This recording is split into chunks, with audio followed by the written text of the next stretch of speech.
একজনের প্রশ্ন কিন্তু আরও ইন্টারেস্টিং। বলছে আমি তো একাদশ দ্বাদশে ইকোনমিক্স শিখেছি, কিন্তু এরপরে মনে হয় আমি আর ইকোনমিক্স সাবজেক্টটা কাজেই লাগাতে পারবো না। তাদের উদ্দেশ্যে বলি, এই সাবজেক্টের প্রত্যেকটা জায়গায় কিন্তু পরবর্তী স্তরে গুরুত্ব রয়েছে। কীরকম? যদি কমার্স পড়ে বা অ্যাকাউন্টেন্সি অনার্স পড়ে, ইকোনমিক্স তাকে রাখতেই হবে।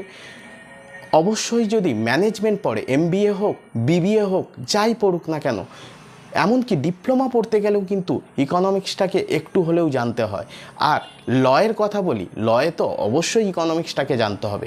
কর্মজীবনে যে পরীক্ষাগুলো হয়, সে ডব্লিউবিসিএসই হোক বা আইএএস হোক বা আইপিএস হোক বা রেলের কোনো পরীক্ষা হোক বা যে কোনো কম্পিটিটিভ এক্সামে ইকোনমিক্স কিন্তু একটা গুরুত্বপূর্ণ বিষয়, এবং সেখান থেকে কিন্তু অনেকগুলো প্রশ্ন আসে। এবং ইকোনমিক্স যদি কিছুটা জানা থাকে, তাহলে কিছুটা হলেও হয়তো